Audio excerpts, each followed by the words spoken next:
Hey everybody, it's Thursday and I'm bored, so let's do a video. So first and foremost, this is a Tommy Belt T36. Kind of, I wouldn't call this rare, but I would call it rare in America because it seems like nobody's got one that I've seen, and everybody online that has them loves them. So, but today we're not going to talk about the gun. We'll talk about the gun in a different video. What I really wanted to talk to you today, sorry, that's my dog. What I really wanted to talk to you today is the Hensoldt dual optic. This whole assembly up here, which if you've talked to anybody that has played a video game, watched a movie, or seen pictures that has the G36 in it, this is the optic. This whole carry handle up here is literally what makes the gun. You know, it's not the, if it's a G36C, then it's the rail, but if it's any other form of the G36 that's not the C model, more likely than not, it's the dual optic. So, I haven't seen a whole ton of videos on YouTube about the dual optic, probably because nobody's got one. You know, this optic in itself, based on the price alone for what you're buying, is already extremely cost prohibitive. So when I bought this optic was $11.99 and some change. Might as well round it up to about $12.50. Shipped to my door from HK Parts. Well, if you actually brought this in hand, you know this thing isn't worth $12.50 in the slightest. This optic, honestly, is probably worth, production-wise, maybe $250 at most, maybe $300, which is what these were selling for back in about 2006, 2007 timeframe. Obviously, nowadays, with the kind of rise in popularity of the G36, one, SLA conversions, two, and just the general scarcity of these optics alone, the price for these, used or new, is absolutely freaking outrageous. You know, like I said, I found this on HK Parts for $12.50. I've seen new ones for $1,500, and from what the market is saying, it's projected to go even higher than that, to like $1,700 to $1,900 for what is essentially an outdated chunk of plastic with adjustments that don't really work that great, a red dot that's kind of really terrible, and a 3x scope that's kind of blurry.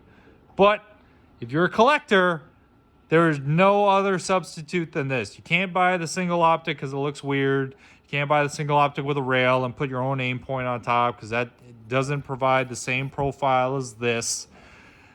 I've had the BNT rail that's kind of this and extends over the handguard, and I'm telling you, you're wasting your money if you're going for kind of the Bundeswehr look, or the look most commonly associated with G36s in general. So, let's talk about this real quick. I know there's already been one video online that talks about this, but we're going to go over anyways. So, optics quality. First and foremost, everything on here is more or less constructed of plastic. It's the same plastic that the G36 is made of. I don't get the flexing issues that I've seen on the in-range video, but if you do, then you do. If you don't, you don't. So one thing I did notice is this optic, when I first brought it out of the package, is it is extremely heavy for what it is. You know, it's very how do you say, it's very deceiving how light this thing looks compared to how it actually weighs. Like, there's an actual bit of heft to it. So like I was saying, G36 dual optic has a 3 power or 1.5 power depending on what model you purchase, so be careful. It doesn't really make sense, at least to me, to have a 1.5 power here and then a 1 power red dot. That just doesn't make any sense. But this is a 3 power optical sight. It is adjusted via this screw here and that screw under there. That does elevation, that does windage. There are absolutely no clicks with this whatsoever, so you kind of just fiddle around with it until it gets kind of close. And then when it gets kind of close, you better hope to God that these don't back out in any manner. Otherwise, your zero is going to be off. Probably the reason for all the controversy behind the G36's inaccuracy. Second, on the back here, 3-power optical sight, has absolutely zero illumination whatsoever. So this is legitimately a day sight. You know, that's a term that's been thrown around in military circles a lot, is, you know, what is considered a day sight. This is a legitimate day sight. You will use this only in the day because at night the reticle's black and you can't really see anything anyways. On top is the red dot portion of the optic.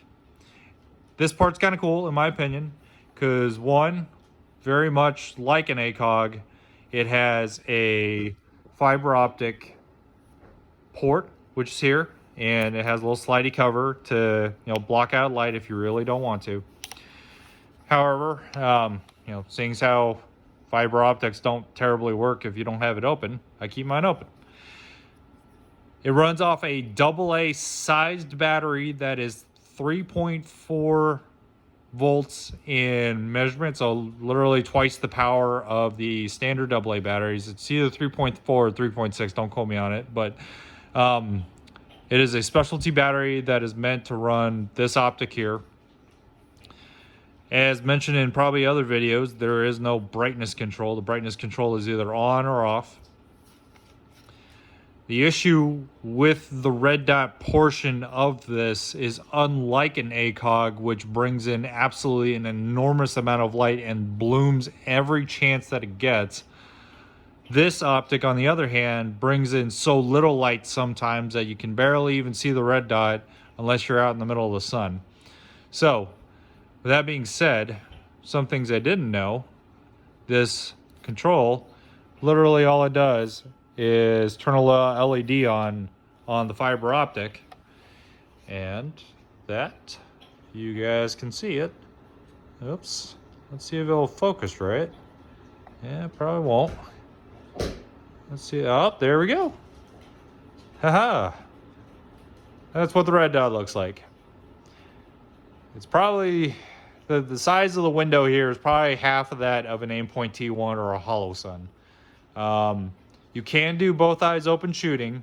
It's not great, but you can do it. So learn this off of InRange. If it's too dark, you press in on this button here. Ta-da! Look at that. It bumps up the illumination just a little bit. Sorry, I'm doing this with one hand. It's not great.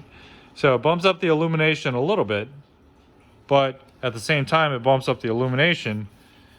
This fiber optic portion bleeds out light like crazy. So if you're going to do this, probably a good idea to close the cover. So that way you don't have this massive kind of like floodlight flying out the top of your optic because you decided to bump up your illumination. So yeah, so I mean, for the most part though, the red dot works great in my opinion. It's kind of small, but that's about it. The optic, you're going to be able to see in there, but it is a 3-power magnification, like I was saying. So, bottom line, should you buy this optic? Depends. Do you want the normal Bundeswehr looking look? If you do, then there's absolutely no substitute for this. This is the scope that it comes with. This is what you got to buy. You'll know it's real because this will focus. It'll actually say Hensoldt on the side. Pretty cool. So, like I was saying, if you're trying to replicate the Bundeswehr configuration exactly, there's no substitute. Maybe for the little like 3-power or the little rail with the flip-up sights, maybe.